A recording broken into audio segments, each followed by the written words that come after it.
ভাই একটা প্রশ্ন করলেন যে পৃথিবীতে এত ধর্ম কেন, এটা প্রথম প্রশ্ন। আর তারপর একটা মন্তব্য করলেন যে শান্তি মানবতার সমাধান, এটা পিস টিভির স্লোগান। শান্তির জন্য প্রয়োজন জ্ঞান আর বিজ্ঞতা। আমি আপনার সঙ্গে একমত। আপনার প্রশ্নের প্রথম অংশটা নিয়ে যদি বলি যে পৃথিবীতে কেন এত বেশি ধর্ম, আমাদের বুঝতে হবে যে সর্বশক্তিমান ঈশ্বর আমাদের স্রষ্টা আল্লাহ সুবহানাহু ওয়া তাআলা পাঠিয়েছেন মাত্র একটা ধর্ম। আল্লাহ পবিত্র কোরআনে বলেছেন সূরা আলে ইমরান অধ্যায় নম্বর 3 আয়াত নম্বর 19, ইন্নাদ-দীনা ইনদাল্লাহিল ইসলাম। একমাত্র ধর্ম, একমাত্র জীবন দর্শন যেটা আল্লাহ তাআলার গ্রহণযোগ্য, সেটা আল্লাহ তাআলার কাছে আত্মসমর্পণ করা। আল্লাহ তাআলা মাত্র একটা ধর্মই পাঠিয়েছেন। আর যত নবী রাসূল পৃথিবীতে এসেছেন, যেমন ধরেন আদম, ইব্রাহিম, মুসা, ঈসা, মুহাম্মদ, ওনারা সবাই শান্তিতে থাকুন। তারা মানুষকে একটা শিক্ষাই দিয়েছেন, আল্লাহর কাছে আত্মসমর্পণ করা। এখন আরবি ভাষায় যদি কেউ আল্লাহ তাআলার কাছে আত্মসমর্পণ করে তাহলে তাকে বলা হয় মুসলিম। আর ইসলাম, এই আরবি শব্দটার মূল আরবি শব্দটা হচ্ছে সালাম, যার মানে শান্তি। এর আরেকটা মূল আরবি শব্দ হচ্ছে সিলম, যার মানে আল্লাহ তাআলার কাছে নিজের ইচ্ছাকে সমর্পণ করা। তাহলে এক কথা ইসলাম মানে আল্লাহ তাআলার কাছে আত্মসমর্পণের মাধ্যমে শান্তি অর্জন করা।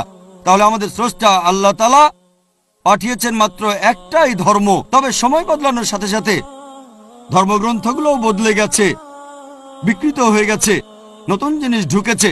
আর এই ধর্মগ্রন্থ বদলানোর ব্যাপারে আল্লাহ পবিত্র কোরআনে বলেছেন সূরা বাকারা অধ্যায় নম্বর 2 আয়াত নম্বর 79, ফাওয়াইলুল লিল্লাযীনা ইয়াকতুবুনাল কিতাবা বিআইদিহিম সুম্মা ইয়াকুলুনা হাযা মিন ইনদিল্লাহ লিয়াশতারু বিহি সামনান কালিলা ফাওয়াইলুল লাহুম মিম্মা কাতাবাত আইদিহিম ওয়াইলুল লাহুম মিম্মা ইয়াকসিবুন।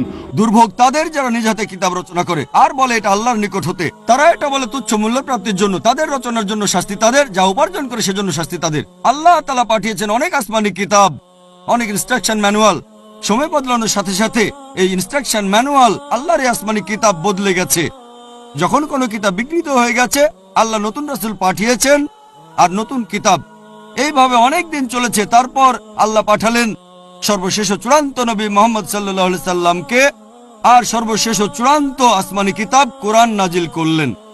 এর আগে যেসব নবী রাসূল এসেছিলেন, আমাদের প্রিয় নবী মুহাম্মদ সাল্লাল্লাহু আলাইহি সাল্লাম বলেছেন যে আল্লাহ তাআলা এই পৃথিবীতে 1,24,000 নবী রাসূল পাঠিয়েছেন। পবিত্র কোরআনে মাত্র 25 জনের নাম বলা হয়েছে, অন্যদের নাম আমরা জানি না। হতে পারে একজন প্রশ্ন করেছিল, আপনি কি মনে করেন, একজন হিন্দু আমাকে এই প্রশ্নটা করেছিল, আপনি কি রামকে আল্লাহর রাসূল বলে মানেন, অথবা শ্রীকৃষ্ণকে কি আল্লাহর রাসূল বলে আপনি মানেন?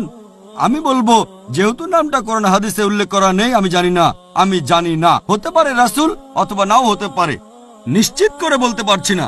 তবে একথাটা মানতে হবে, যেসব নবী রাসূল এসেছেন নবী মুহাম্মদ সাল্লাল্লাহু আলাইহি ওয়াসাল্লামের আগে, তারা ছিলেন সেই সময় আর সেখানকার মানুষের জন্য। তাহলে রাম যদি আল্লাহ রাসূল হয়েও থাকেন, যদি কৃষ্ণ আল্লাহ রাসূল হয়েও থাকেন, তারা এসেছিলেন সেখানকার মানুষ আর সেই সময়ের জন্য। বর্তমানে পৃথিবীর সব মানুষ, তারা থাকতে পারে ভারতে অথবা আমেরিকায় বা সৌদি আরবে বা কানাডায় বা ইংল্যান্ডে, পৃথিবীর যে কোনো জায়গায় তারা মানবে সর্বশেষ ও চূড়ান্ত নবী মুহাম্মদ সাল্লাল্লাহু আলাইহি সাল্লামকে এবং সর্বশেষ ও চূড়ান্ত আসমানি কিতাব পবিত্র কোরআন।